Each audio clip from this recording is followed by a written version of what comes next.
Welcome to Indicio Community Meeting for April today. We are celebrating Earth Day to 2022.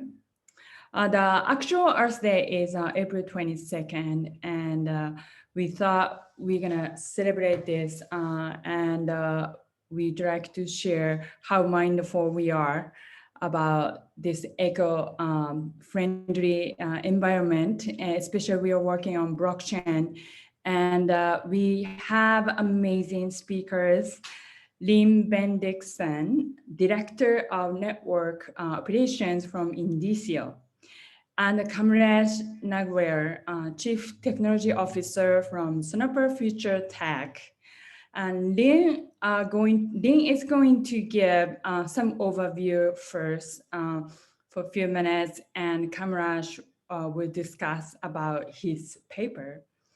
We are very, very excited. And Lynn, please take away.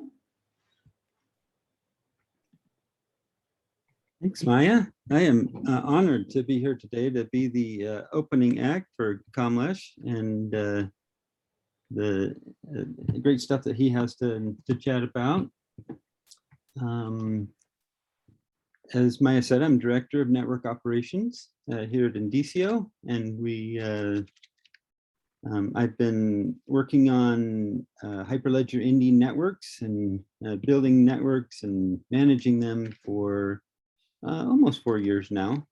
And so I was asked to give a little preview talk about some of the, mainly about the energy usage of blockchains, and specifically the Hyperledger Indie blockchain, which I know a lot about. So you can see here on the screen, if you're watching the screen, there's a current popular blockchains use a lot of energy. But not all blockchain networks are created equal. And so this slide has a little bit of technical verbiage on it and stuff, and we'll take just a minute and explain that at a high level for you. We won't go too deep, so hang on for just a minute here while we explain just a little bit about this to help you out here. So consensus algorithm is what is used by blockchains to determine whether a transaction should be written to the network or not. And there are a large variety of them. And there's some categories here that I decided to share with you. And so here's some of the main ones. A proof of work is what currently blockchains like Ethereum and Bitcoin are using. Proof of stake is a much more efficient one. If you're looking at the numbers here already, kind of peeking ahead at what's going on next here. And some of those major blockchains are moving to proof of stake, or at least talking about it, and maybe you can tell for obvious reasons. It takes a lot of energy to run a proof of work algorithm. And then consortium is kind of a general category for a lot of private blockchains or public permission blockchains, like the Hyperledger Indie blockchain. And these numbers that are on here are kind of general. They're not specific, right?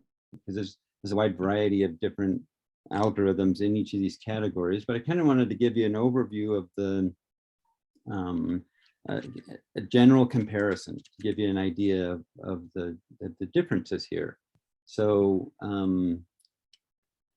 before we get too much into it, let me tell you what a kilowatt hour is. I looked up a few things to help figure out what help you get an idea of what a kilowatt hour is. And essentially, a kilowatt hour is a measure of how much energy is used, and that's how power companies charge for their power.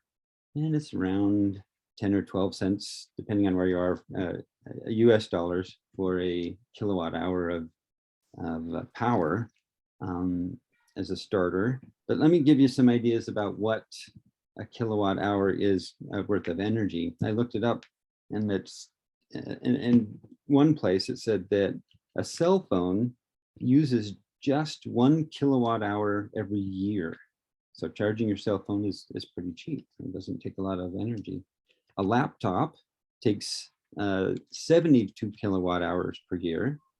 Still pretty cheap, around 6 kilowatt hours of power per month for a laptop. Dishwashers are kind of energy hogs in a relatively speaking. They use 1 to 2 kilowatt hours per load, depending on the dishwasher.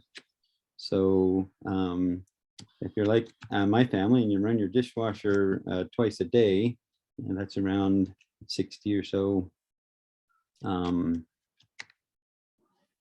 kilowatt hours per month for a dishwasher.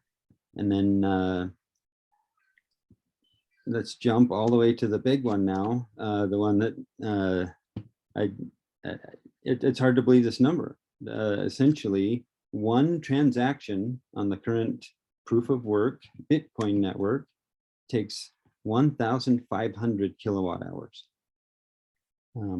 I read that can power an average American home for about 52 days.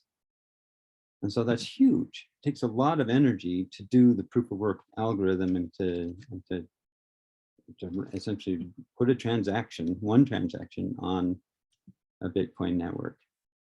So perhaps that, that may make it an obvious choice for them to try and find a different algorithm and to move to proof of stake, which obviously here is a lot less power, as you can see on the diagram there.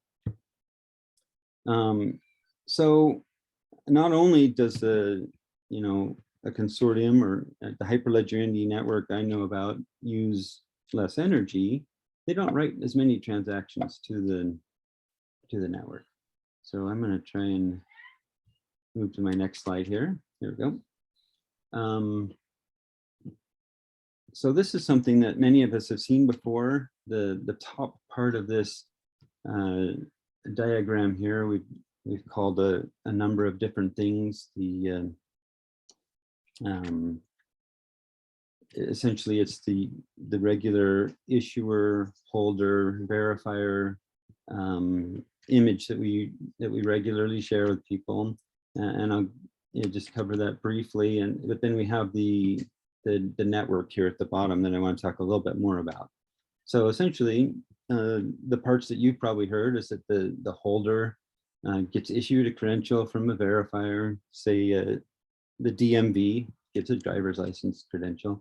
Then that holder takes that credential and shares it with someone who needs to, wants to see it or prove that you have it. And the verifier then verifies that credential.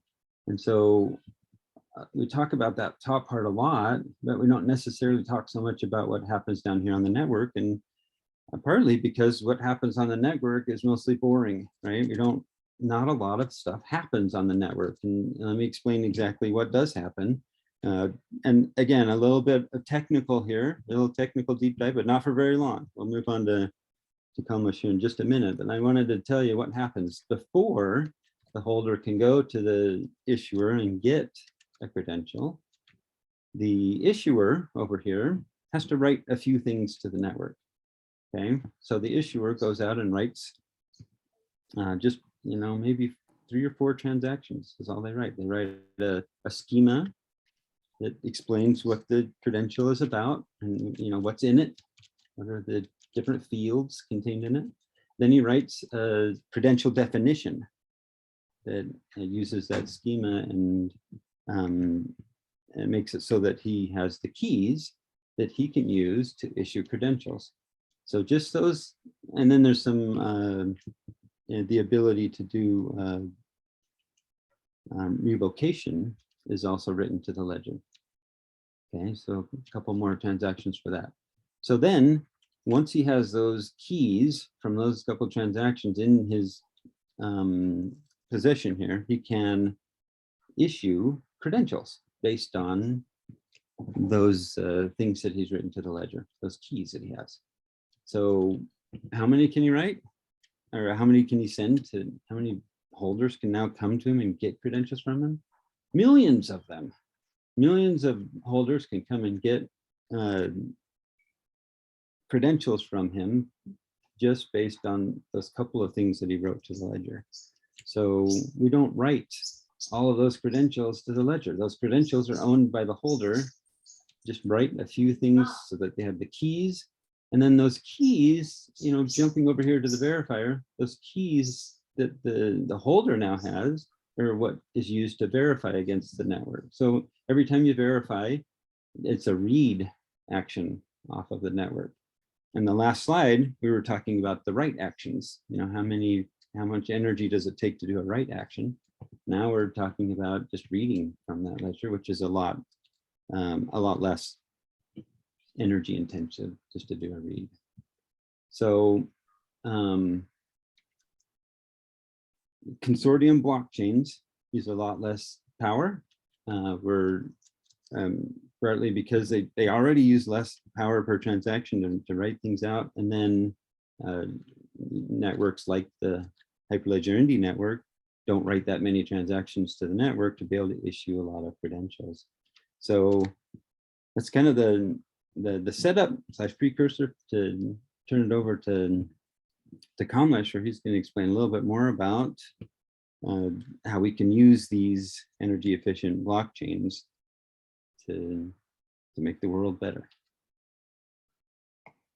Stop sharing. Okay. Over to you. Yeah, thank you, Lynn. And so I think adding to the Lynn's point, mainly when we talk about the blockchain, there's lots of misconception about like blockchain use lots of energies. And this is mainly when we think about the public blockchain, and especially the Bitcoin and Ethereum. And that's why there are other layer 2 blockchains like Polygon, and others claim that they are carbon neutral and they use less of energy compared to other public blockchains. But technically, if we see the layer 2 tech in the blockchain, still we are writing something in a layer 1 blockchain like Ethereum something. So still whatever the energy consumption we recording in the layer 2 blockchains, that is not valid. And even there are lots of such things happen in the past. Like recently, I go to one of the news where there is one of the reforestation project is being implemented on Polygon, but later they calculated the actual energy consumption by the Polygon is more than what they claim, because they are writing a transaction on the Ethereum blockchain, because for the kind of integrity they are writing some kind of bulk transaction later in the Ethereum. So for the sustainability perspective, there are two things. One is how much the technology energy efficient when we compare about the consensus, and the public blockchain is using lots of energy than layer 2 blockchain, some less, and then consortium blockchain more or less energy efficient. And if you compare the Hyperledger Indy blockchain compared to other even private blockchain, so in Hyperledger Indy, like Lynn mentioned, we just writing the schema and credential definition on blockchain, and rest of the transaction only the transaction which is not recorded on the blockchain itself. And that is a huge energy saving and kind of, so for example, if the one credential definition, you could issue the millions of identities. And it's just kind of, you're simply writing one transaction on blockchain and rest of transaction is offline, we can say. And it's saving the lots of energy. So this is a technology efficiency perspective, the sustainability. But there is another thing when the companies and the environment or climate related projects could use the blockchain to actually record the carbon emissions. So one is the technology efficiency, where like how much the blockchain technology is a carbon efficient or climate environment friendly efficient, energy efficient tech. Another thing, how the blockchain being used, or I think being used already in the couple of projects in a different segment, like whether it's a plastic recycle, whether it's a sustainable supply chain, or whether it's a deforestation projects or carbon accounting and climate action, all kind of projects already being technology being used to, because when we plan to achieve the sustainable development goal, SDG goals by 2030, like net zero by 2030 and 2050 by some goal already set by the United Nations. But if we're not going to record the actual carbon accounting. What is the carbon actually emissions being footprint being saved, and what is the actual carbon, and we can't actually reach that goal. So in particular, in this particular newsletter, what I talked about, like what are the SDG goals and which SDG goals which are related to climate action and kind of carbon accounting perspective could be used in blockchain, and how blockchain is being helping to achieve that thing. So before jumping to that, I want to talk about what is the different initiative at the Hyperledger perspective. And there is an Open Earth Foundation which is directly using the Hyperledger Indy because one of the session I joined with them in the Hyperledger Climate Action Accounting Group. They are using the Hyperledger Indy Aries and kind of recording the carbon accounting of the particular projects. So if you go to the Open Earth Foundation and Open Climate Project, is clearly mentioning they are using the interoperable network, using the decentralized identifiers and verifiable credential that aggregate the climate accounting data across various actor levels. And actually, even they are using some kind of IoT devices and sensor to actually capture the carbon emissions, and they are using the NDREs to record this as a verifiable credential, because when you're recording something as a carbon accounting, some kind of carbon certificate, it should be verifiable. So this is a major use case, but not more than companies using it, but this Open Earth Foundation already using it, the NDREs. And another, there's a Hyperledger Climate Action Accounting Group where different consortium blockchain or Hyperledger blockchain already being used to implement the open source carbon accounting and certification kind of platform. And it's a complete end-to-end carbon emission recording and then creating a carbon credit token out of it. And even in this particular open source project, we are using a number of technology. We are using the Hyperledger Fabric. We are also using the Besu. We are also using the Cactus. Also, we incorporate to use the Hyperledger Indy Aries for kind of identity management in the particular this open source platform. And here is complete ecosystem and kind of different set of projects and different working groups to address the climate action and carbon accounting using the blockchain tech, especially Hyperledger technologies. So these two things. And now if I come to my newsletter, so I am here, I address about what are the different SDG goals could be addressed by using the blockchain tech.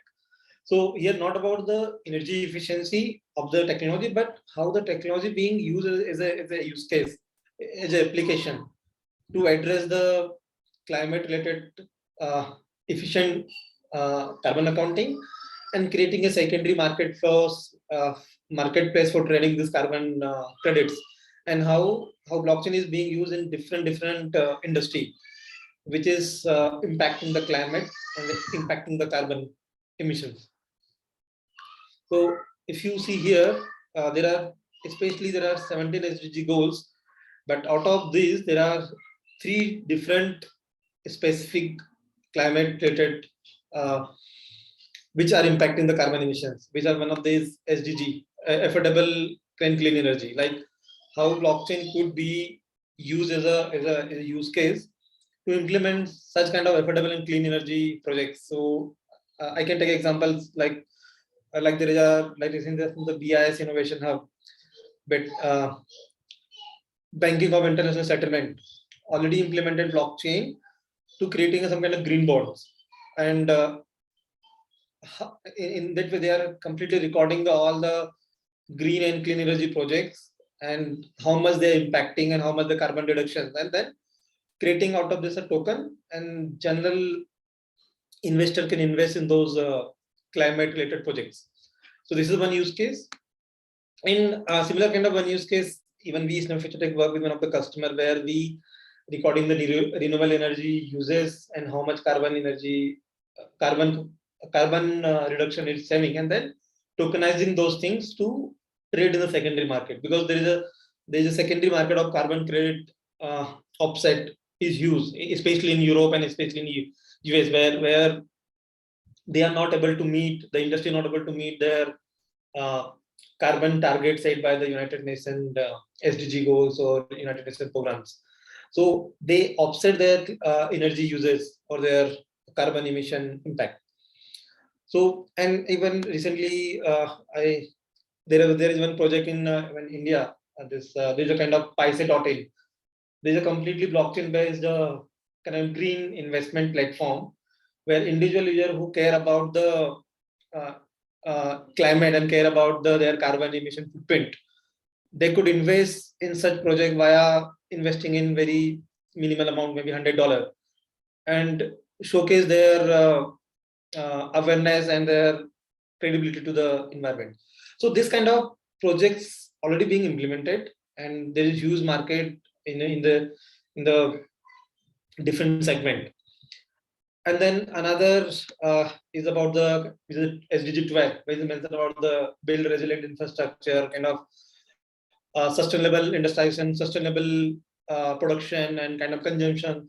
Technically, we can say sustainable supply chain, because how your supply chain of any product which you are consuming, whether it is a carbon neutral, carbon friendly, how much carbon it can emit during the complete supply chain. Like suppose where the particular food is manufactured from, where it is transported, and what is the particular supply chain transport being used. Because all is contribute to the some kind of carbon emissions to the environment. And so if you see here, like there are a couple of, suppose the supply chain decarbonization, and this is a huge use case of the blockchain in recording the carbon emissions. Like you want to see the transportation emission project and sustainable community market, like for steel, like cement, like suppose if someone is manufacturing a steel and cement, they are anyhow kind of polluting environment and emitting lots of carbon. So how they can, so there's a different fact. If you can't account how much carbon emission you are doing, you are not going to offset it with the actual carbon credit.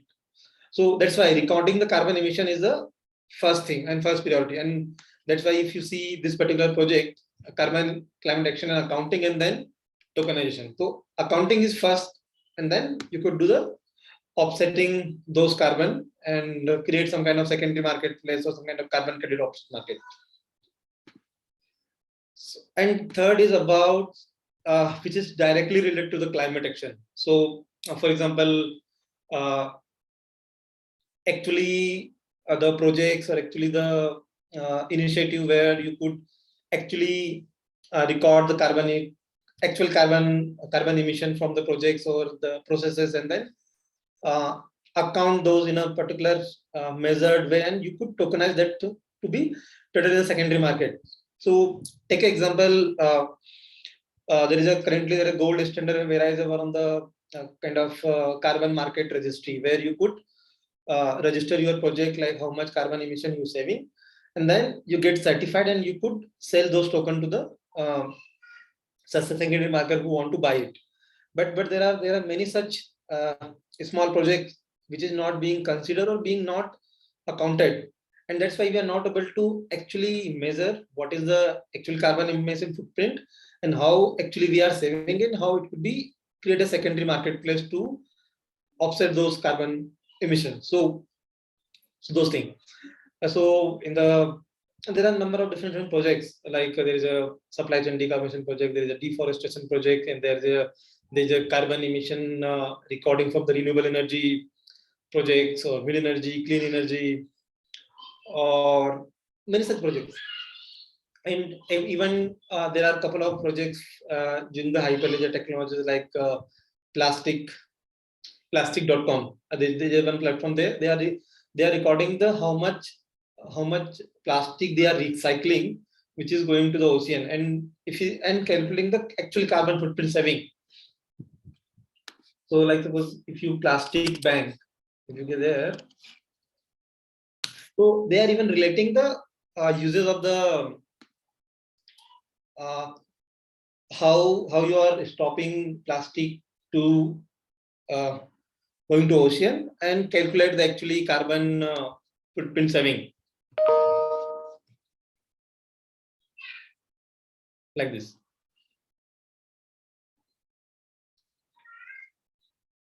And you see, like there are a number of such, and already, and this is a Hyperledger fabric-based project.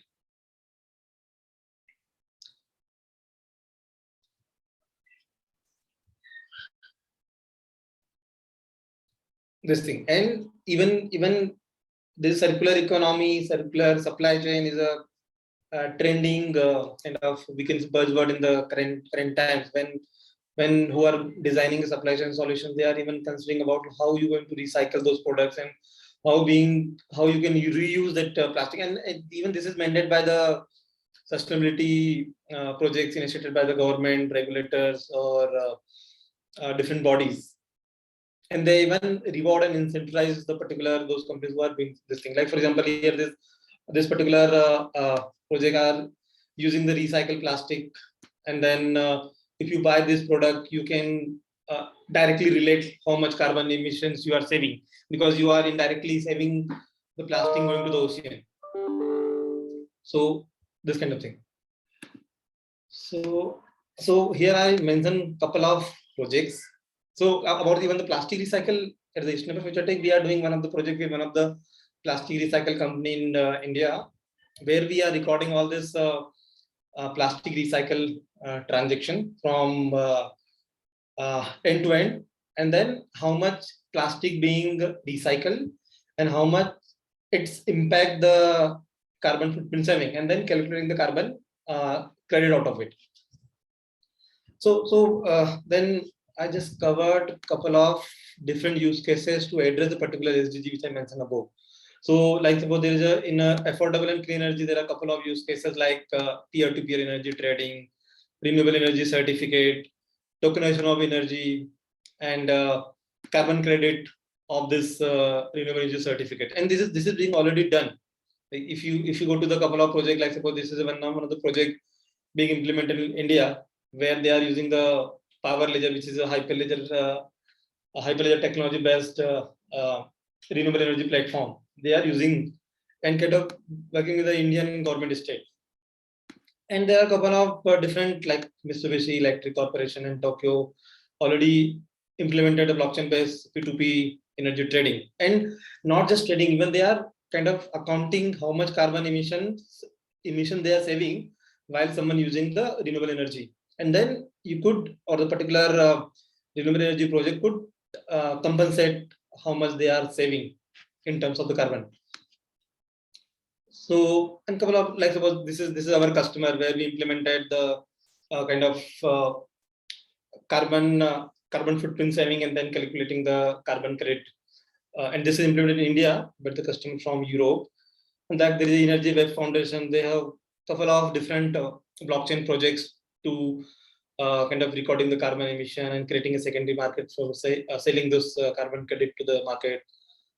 This is I talking about just this is one of the invest in clean and green asset. They are using blockchain to record all the transaction and incentivize the user or the investor who are investing in those renewable energy projects, and tokenizing to address, like even someone having a $2 can invest in the such project, and this is going to use impact in terms of renewable energy adoption, and which is could help to reduce the carbon footprint.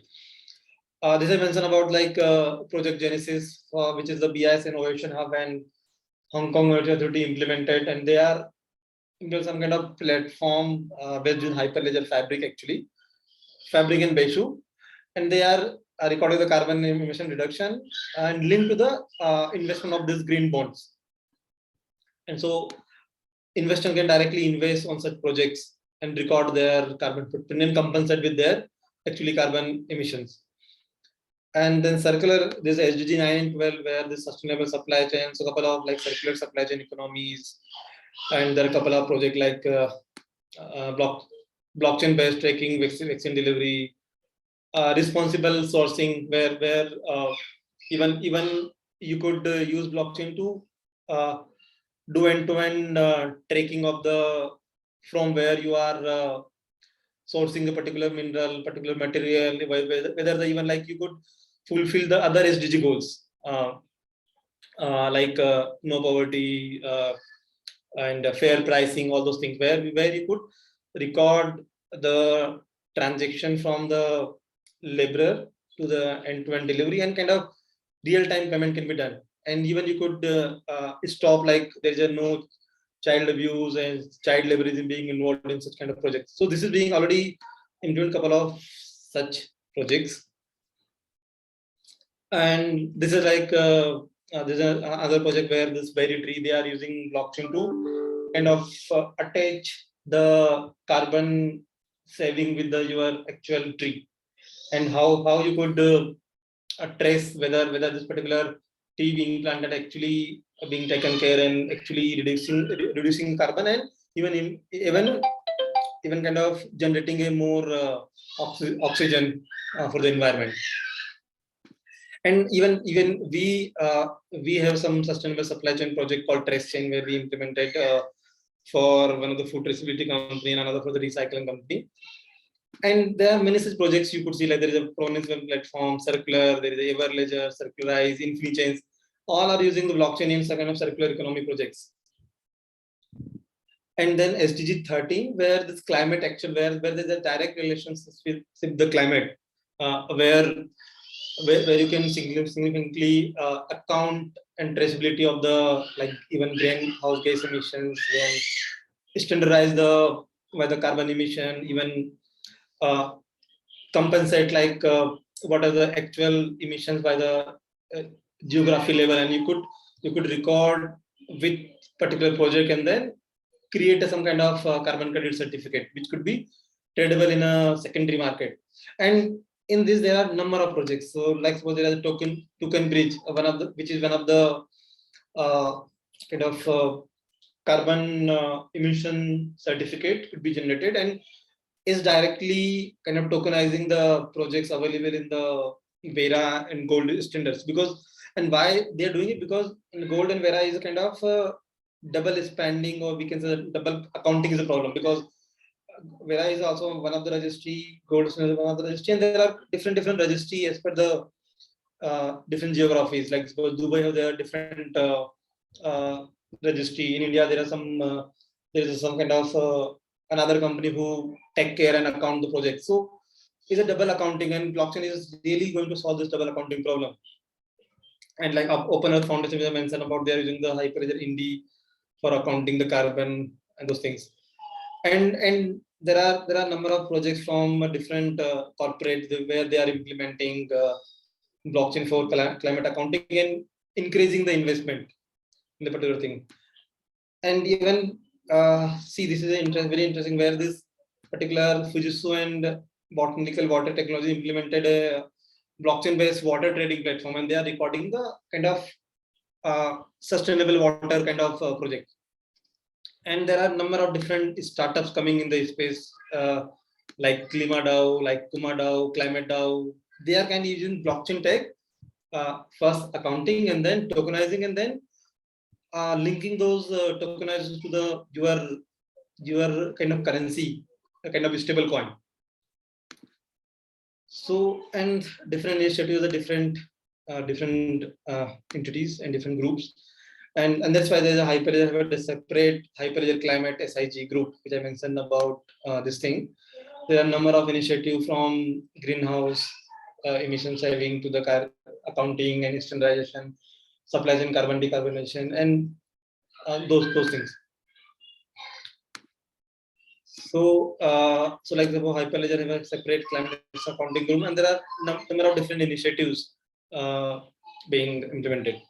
So what blockchain technology could add, kind of accounting the carbon emissions in effective way. So it could be offset in a real time or authentic way, because if you can't account something, then you can't offset something, and you can't actually be carbon neutral or actual carbon environment friendly as per the goal by the SDG 30 by 2030 and 2050.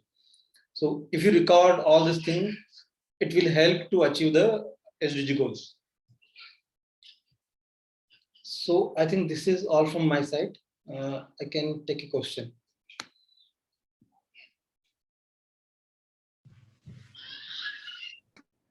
Anybody has any questions?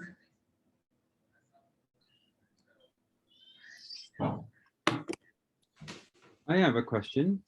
Yeah. Jan, I heard you talking about Hyperledger Indy as being part of some of the other projects and as a specific blockchain, but I'm not sure I heard you mention any other specific blockchains. What are some of the other blockchains that are part of those other projects?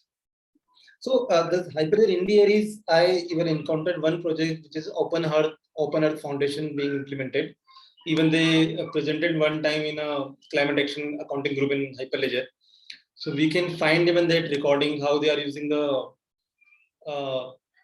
Hyperledger Indy, the DID and VCs to record the climate accounting, and then so I think there is already they are implemented, and I think it's very interesting. Even when I see first time, it's very interesting how they implemented. So those details can be find out from this climate action accounting and meeting recordings, which we recorded, and we can find the details. But that we need to check. But or maybe we can connect to. I think there's a I forgot the name. Who was even the earlier Hyperledger this SIG chair for the climate action? Actually, who was leading this Open Earth Foundation there?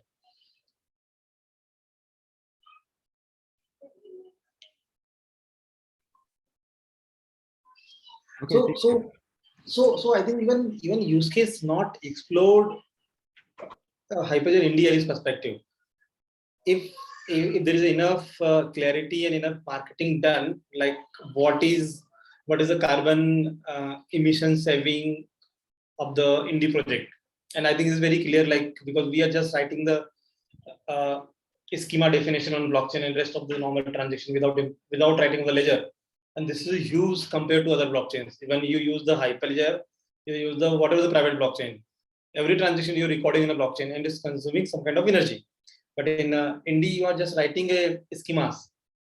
So if we address those details in a thing, and anyhow, like suppose carbon accounting and carbon certificate is some kind of verifiable certificate. You are verifying and certifying something like this particular project is being actually saving this kind of carbon emissions. That's it.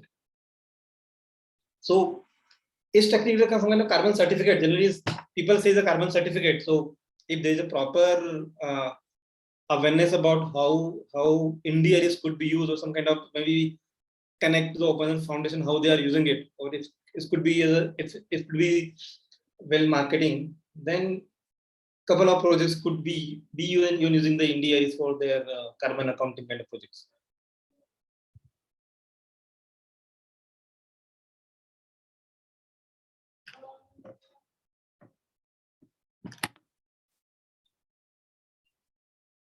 Okay.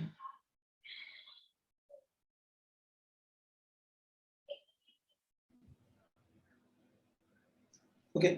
Any other question?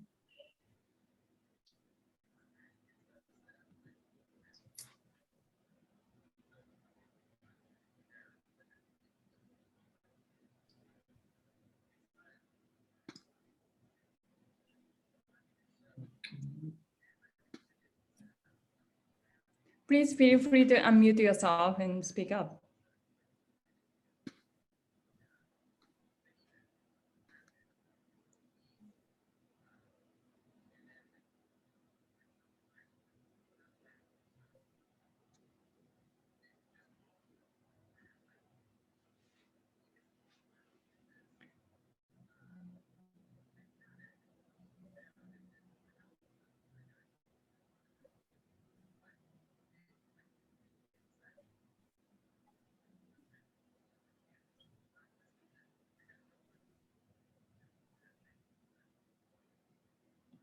Okay, there's some question in the chat. For those who are in business development, how do you suggest the answer questions about the impact of Hyperledger? Oh, okay. So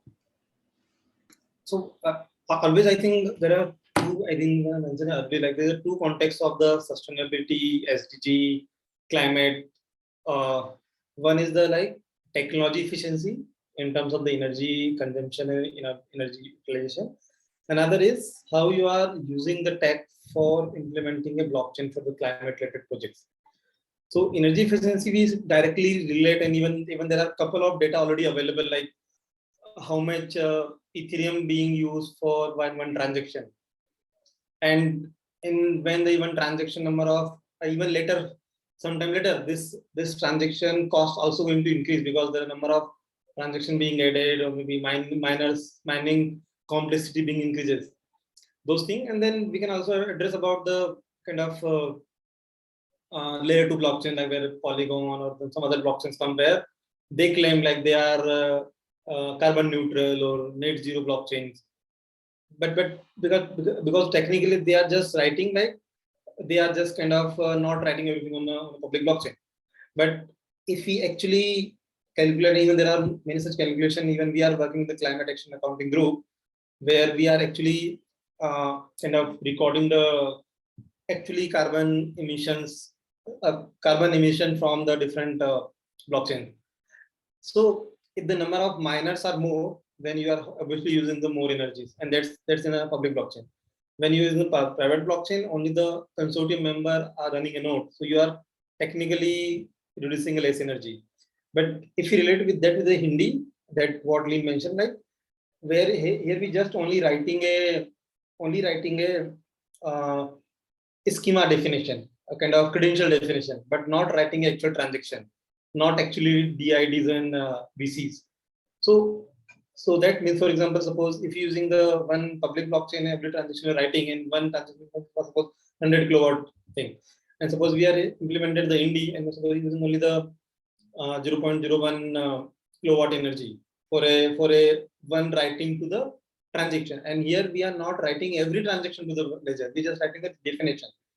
So, for example, suppose if you issued the transaction to the maybe 1,000 people, so only the 1,000 transaction being written, for example, anything, and you are not writing the actual every transaction whenever user interact, or maybe you issuing the new credential to that users again. So this way we can say kind of like how the Indian other enterprise blockchain, private blockchain are more efficient in terms of energy utilization, and consensus is a more energy consumption actually.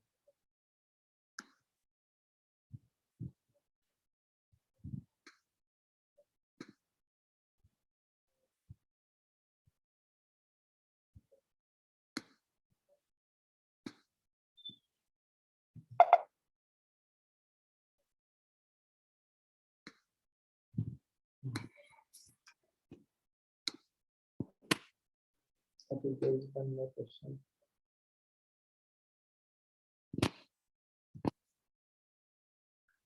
Okay, proof of stake. So I think simply we can give some real time example. For example, suppose if I want to go, for example, suppose there's a 10 friend in room, and they want to make any decision, like suppose we want to go to some vacation, and we give some destination, like suppose I want to go for maybe Dublin, for example. And if 10 people going, and if we consider if 10 people agree, then we're going to be decide particular location, a particular place. Then it will take lots of time and energy, and kind of all people's consent being recorded, and then we approve. But suppose if we define if only more than 50% people approve for one particular location, we can go to that location. This is a very generic definition I could be. Like your decision making is restricted to some particular stakeholder, and like this is stake actually. Like suppose, like for out of 10 people, only 5 people maybe having more authority to decide about some particular decision, and in that perspective, maybe they are putting there some kind of money or some kind of token as a stake. If they made a wrong decision, then their stake, their deposit will be burned, will be kind of not returned to them, that kind of thing. And if they take a right decision, there is some kind of incentivization to those people who are in the decision making. I think this is a simple proof of stake and proof of work in general.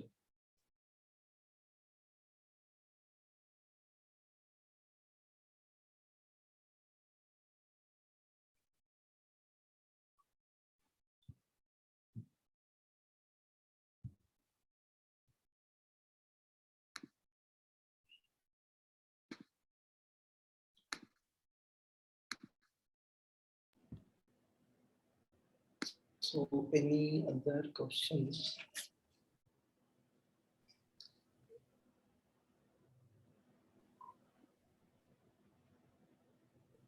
Any other questions?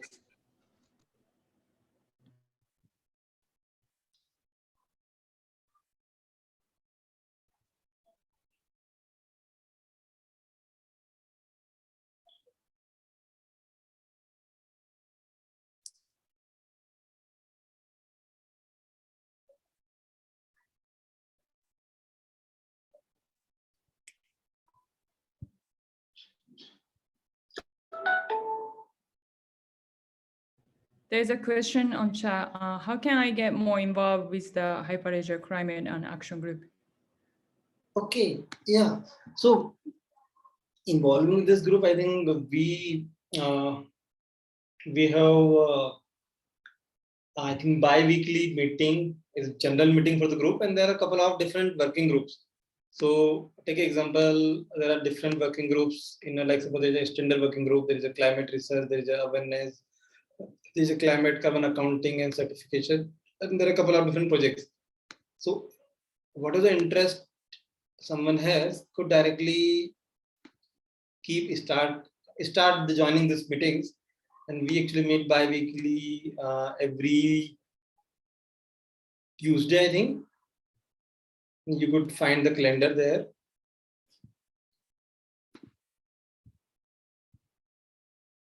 And you could join those meetings. And or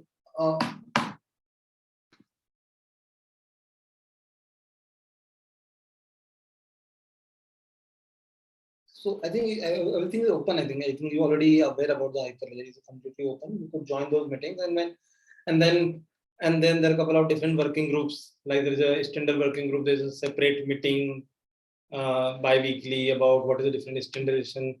Suppose different ideas and the use cases, and then climate research working group. Then is a awareness and capacity building working. So there are different working groups, and like CSR. So as per the interest, you could join any of the group, and like there is a call for use cases. So if you have some use cases, maybe you can suggest some use cases here. So like this thing. So there are a number of ways you could start.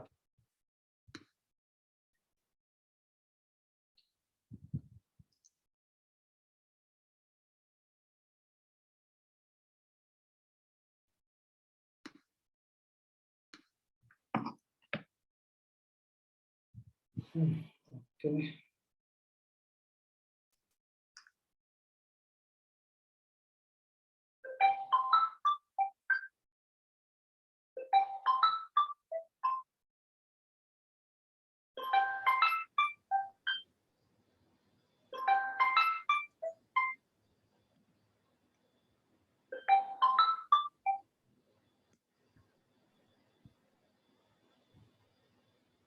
Okay.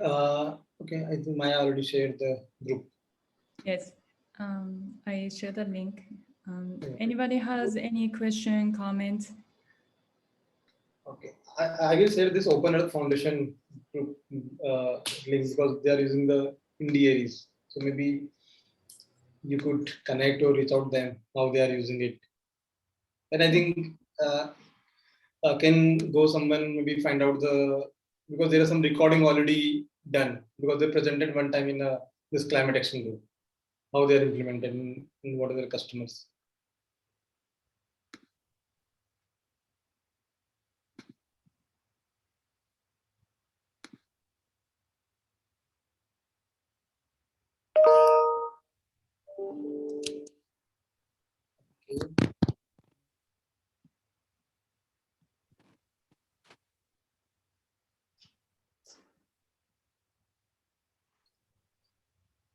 Okay, so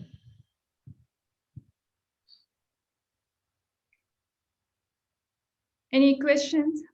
Today is very quiet.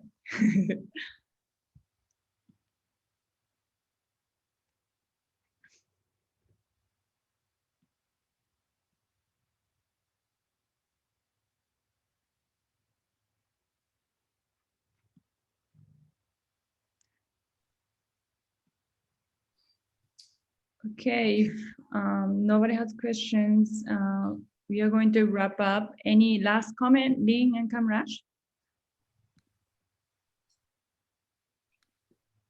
Thanks everybody for coming. It was fun.